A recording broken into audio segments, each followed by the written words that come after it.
ओम शांति। आज हम बाबा की 10/5/2025 की मुरली सुनेंगे। बाबा ने कहा, सार में मीठे बच्चे, ज्ञान की पॉइंट को स्मृति में रखो तो खुशी रहेगी। तुम अभी स्वर्ग के गेट पर खड़े हो। बाबा मुक्ति, जीवन मुक्ति की राह दिखा रहे हैं। प्रश्न: अपने रजिस्टर को ठीक रखने के लिए कौन सा स्टेशन जरूर रखना है? उत्तर: अटेंशन रहे कि मनसा वाचा कर्मणा, किसी को भी दुख तो नहीं दिया।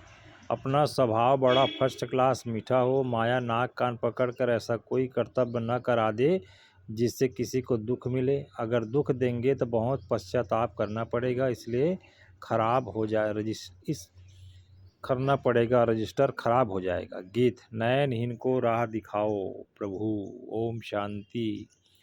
बाप बैठ बच्चों को समझाते हैं। रास्ता बहुत सहज समझाया जाता है, फिर भी बच्चे ठोकरें खाते रहते हैं। यहाँ बैठे हैं तो समझते हैं हमको बाप पढ़ाते हैं। शांति धाम जाने का रास्ता बतलाते हैं। बहुत सहज है, बाप कहते हैं। दिन रात जितना हो सके याद में रहो। वह भक्ति मार्ग की यात्रा टांगों की होती है, बहुत धक्के खाने पड़ते हैं। यहाँ तुम बैठे हुए भी याद की यात्रा पर हो। यह भी बाप ने समझाया है, दैवी गुण धारण करने हैं। शैतानी अवगुणों को खत्म करते जाओ। कोई भी शैतानी काम नहीं करो, इससे विकर्म बन जाता है। बाप आए ही हैं तुम बच्चों को सदा सुखी बनाने। कोई बादशाह का बच्चा हो तो वह बाप को और रजाई को देख खुश होगा ना। भल रजाई है, परंतु फिर भी शरीर के रोग आदि तो होते ही हैं। यहाँ तुम बच्चों को निश्चय है कि शिव बाबा आया हुआ है, वह हमको पढ़ा रहे हैं। फिर हम स्वर्ग में जाकर रजाई करेंगे, वहाँ किसी प्रकार का दुख नहीं होगा। तुम्हारी बुद्धि में रस्ता और रचना के आदि मध्य अंत का ज्ञान है। यह ज्ञान और कोई मनुष्य मात्र की बुद्धि में नहीं है। तुम बच्चे भी अभी समझते हो कि आगे हमारे में ज्ञान नहीं था। बाप को हम नहीं जानते थे। मनुष्य भक्ति को बहुत उत्तम समझते हैं, अनेक प्रकार की भक्ति करते हैं। उसमें सब हैं स्थूल बातें, सूक्ष्म बातें कोई भी नहीं है। अभी अमरनाथ की यात्रा पर स्थूल में जाएंगे ना, वहाँ भी वह लिंग है जिसके पास जाते हैं। मनुष्य कुछ भी नहीं जानते। अभी तुम बच्चे कहाँ भी धक्के खाने नहीं जाएंगे। तुम जानते हो हम पढ़ते ही हैं नई दुनिया के लिए, जहाँ यह वेद शास्त्र आदि होते ही नहीं। सतयुग में भक्ति होती नहीं, वहाँ है ही सुख। जहाँ भक्ति है वहाँ दुख है। यह गोले का चित्र बड़ा अच्छा है। स्वर्ग का गेट इसमें बड़ा क्लियर है, यह बुद्धि में रहना चाहिए।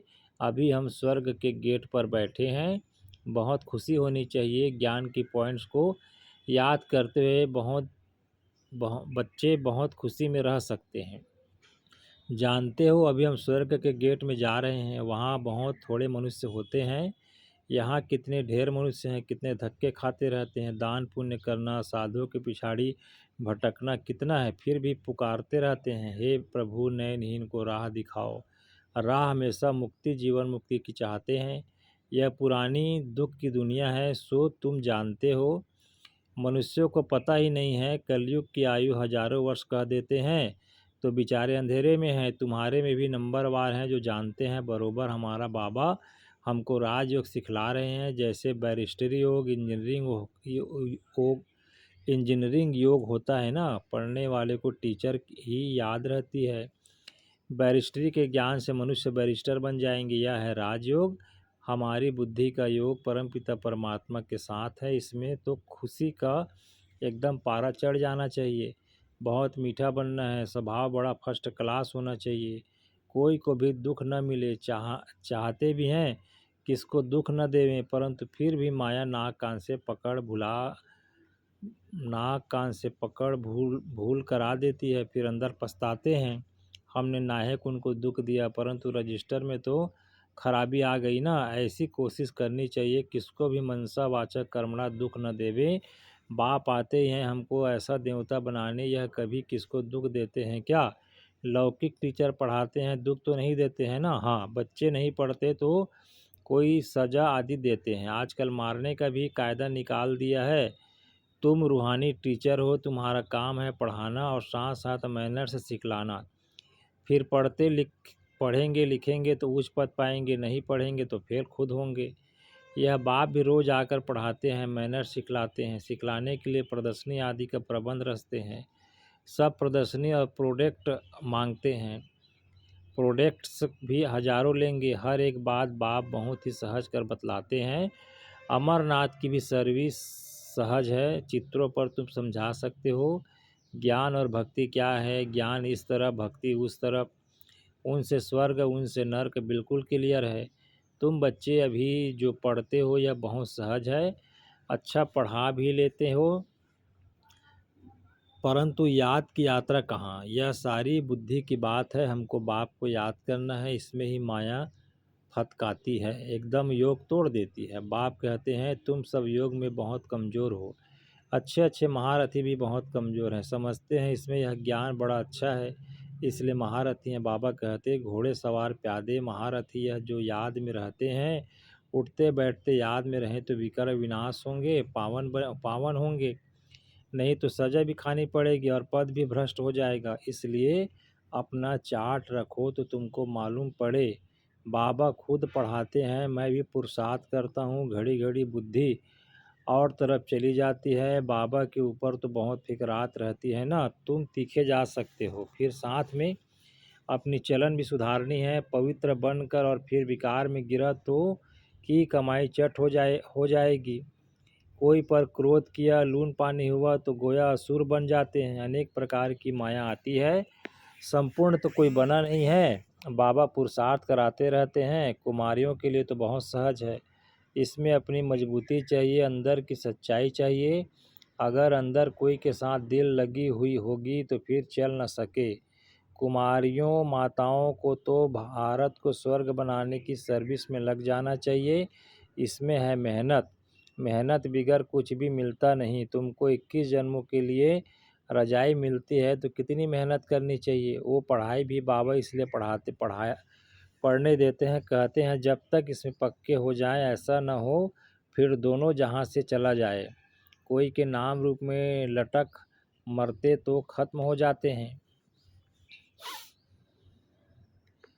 तकदीरवान बच्चे ही शरीर का भान भूल अपने को अशरीरी समझ बाप को याद करने का पुरुषार्थ कर सकते हैं।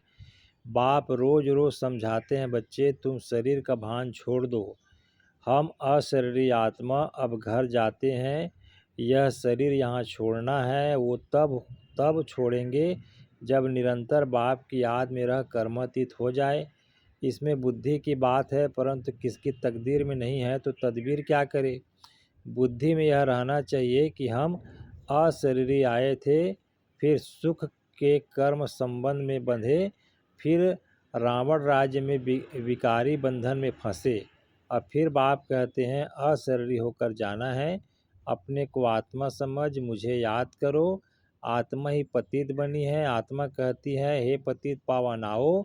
अभी तुमको पतित से पावन होने की युक्ति भी बतलाते रहते हैं।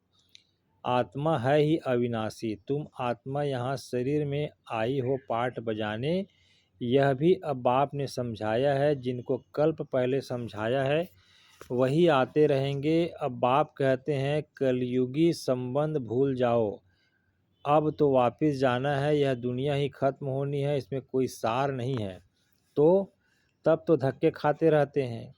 भक्ति करते हैं, भगवान से मिलने समझते हैं भक्ति बड़ी अच्छी है, बहुत भक्ति करेंगे तो भगवान मिलेगा और सद्गति मिले जाएंगे। अभी तुम्हारी भक्ति पूरी होती है, तुम्हारे मुख से हे राम हे भगवान यह भक्ति के अक्षर भी ना निकले, यह बंद हो जाना चाहिए। बाप सिर्फ कहते हैं मुझे याद करो। यह दुनिया ही तमो प्रधान है, सतो प्रधान सतयुग में रहते हैं। सतयुग है चढ़ती कला, फिर उतरती कला होती है। त्रेता को भी वास्तव में स्वर्ग नहीं कहा जाता, स्वर्ग सिर्फ सतयुग को ही कहा जाता है। तुम बच्चों की बुद्धि में आदि मध्य अंत का ज्ञान है। आदि अर्थात शुरू, मध्य हा, फिर अंत। मध्य में रावण राज्य शुरू होता है। बाप भारत में ही आते हैं, भारत ही पतित और पावन बनता है। 84 जन्म भी भारतवासी लेते हैं, बाकी तो नंबरवार धर्म वाले आते हैं। झाड़ वृद्धि को पाता है, फिर उस समय ही आएंगे। यह बातें और किसी की बुद्धि में नहीं होगी। तुम्हारे में भी सब धारणा नहीं कर सकते। यह 84 का चक्र बुद्धि में रहे तो भी खुशी में रहे। अब बाबा आया हुआ है हमको ले जाने के लिए, सच्चा सच्चा मासूक आया हुआ है, जिसको हम भक्ति मार्ग में बहुत याद करते थे, वह आए हैं हम आत्माओं को वापस ले जाने।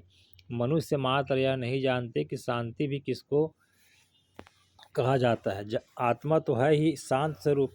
यह आर्गन्स मिलते हैं तब कर्म करना पड़ता है। बाप जो शांति का सागर है वह सबको ले जाते हैं, तब सबको शांति मिलेगी। सतयुग में तुमको शांति भी है, सुख भी है, बाकी सब आत्माएं चली जाएंगी शांति धाम। बाप को ही शांति का सागर कहा जाता है। यह भी बहुत बच्चे भूल जाते हैं, क्योंकि देहमान में रहते हैं, देहमानी होते नहीं। बाप शांति तो सबको देते हैं ना। चित्र में संगम पर जाकर दिखाओ। इस समय सब अशांत हैं। सतयुग में तो इतने धर्म होंगे ही नहीं, सब शांति में चले जाएंगे। वहाँ दिल भर कर शांति मिलती है। तुमको रजाई में शांति भी है, सुख भी है। सतयुग में पवित्रता, सुख, शांति सब तुमको मुक्ति धाम कहा जाता है, स्वीट होम को। वहाँ पति दुखी होंगे नहीं, दुख सुख की कोई बात नहीं। तो शांति का अर्थ नहीं समझते हैं। रानी के हार का मिसाल देते हैं ना। अब बाप कहते हैं शांति सुख सब लो, आयुष्मान भव। वह कायदे अनुसार बच्चा भी होगा। बच्चा मिले उसके लिए कोई पुरुषार्थ नहीं करना पड़ता। शरीर छोड़ने का टाइम होता है तो साक्षात्कार हो जाता है, और शरीर खुशी से छोड़ देते हैं। जैसे बाबा को खुशी रहती है ना, शरीर छोड़कर हम यह बनूंगा, अभी पढ़ रहा हूँ, तुम भी जानते हो हम सतयुग में जाएंगे। संगम पर ही तुम्हारी बुद्धि में यह रहता है, तो कितनी खुशी में रहना चाहिए। जितनी ऊंच पढ़ाई उतनी खुशी। हमको भगवान पढ़ाते हैं, एम ऑब्जेक्ट सामने है तो कितनी खुशी होनी चाहिए, परंतु चलते चलते गिर पड़ते हैं। तुम्हारी सर्विस वृद्धि को तब पाएगी जब कुमारियाँ मैदान में आएंगी। बाप कहते हैं आपस में एक तो नून पानी मत बनो, जबकि जानते हो हम ऐसी दुनिया में जाते हैं जहाँ शेर बकरी इकट्ठे पानी जल पीते हैं। वहाँ तो हर एक चीज़ देखने से ही दिल खुश हो जाती हैं। नाम ही है स्वर्ग, तो कुमारियाँ लौकिक माँ बाप को बोले अभी हम वहाँ जाने की तैयारी कर रहे हैं, पवित्र तो जरूर बनना है। बाप कहते हैं काम महाशत्रु है। अब मैं योगिनी बनी हूँ, इसलिए पतित नहीं बन सकती। बात करने की खड़ाई चाहिए। ऐसी कुमारियाँ जब निकलेगी फिर देखना कितना जल्दी सर्विस होगी। परंतु चाहिए नष्टो मोह। एक बार मर गई तो फिर याद क्यों आनी चाहिए। परंतु बहुतों को घर की, बच्चों आदि की याद आती रहती है। फिर बाप के साथ योग कैसे लगेगा। इसमें तो यह बुद्धि में रहे कि हम बाबा के हैं, यह पुरानी दुनिया खत्म हुई पड़ी है। बाप कहते हैं मुझे याद करो। अच्छा मीठे मीठे सिक्की लदे बच्चों प्रति माता पिता बाप दादा का याद प्यार और गुड मॉर्निंग। रूहानी बाप की रूहानी बच्चों को नमस्ते, और हम रूहानी बच्चों का भी रूहानी माता पिता बाप दादा को याद प्यार गुड मॉर्निंग, नमस्ते बाबा नमस्ते। धारणा के लिए मुख्य सार है अपनी ऊंची तकदीर बनाने के लिए जितना हो सके अशरीरी बनने का अभ्यास करना है। शरीर का भान बिल्कुल भूल जाए, किसी का भी नाम रूप याद ना आए, यह मेहनत करनी है। अपनी चलन का चार्ट रखना है, कभी भी आसुरी चलन नहीं चलनी है। दिल की सच्चाई से नष्टो मोह बन भारत को स्वर्ग बनाने की सर्विस में लग जाना है। वरदान माया के रायल रूप के बंधनों से मुक्त, विश्व जीत जगत जीत भव। मेरा पुरुषार्थ, मेरी इन्वेंशन, मेरी सर्विस, मेरी टचिंग, मेरे गुण अच्छे हैं, मेरी निर्णय शक्ति बहुत अच्छी है। यह मेरापन ही रायल माया का रूप है। माया ऐसा जादू मंत्र कर देती है तो जो तेरे को भी मेरा बना देती है। इसलिए अब ऐसे अनेक बंधनों से मुक्त बन एक बाप के संबंध में आ जाओ तो माया जीत बन जाएंगे। माया जीत ही प्रकृति जीत, विश्व जीत व जगत जीत बनते हैं। वही एक सेकंड के अशरीरी भाव के डायरेक्शन को सहज और स्वतः कार्य में लगा सकते हैं। स्लोगन विश्व परिवर्तक वही है जो किसी के निगेटिव को पॉजिटिव में बदल दे। अव्यक्त इशारे रूहानी रॉयल्टी और प्यूरिटी की पर्सनालिटी धारण करो। आपका स्वस्वरूप पवित्र है, स्वधर्म अर्थात आत्मा की पहली धारणा पवित्रता है। स्वदेश पवित्र देश है, स्वराज्य पवित्र राज्य है, स्व का यादगार परम पवित्र पूज्य है, कर्म इंद्रियों का अनादि स्वभाव सुकर्म है। बस यही सदा स्मृति में रखो तो मेहनत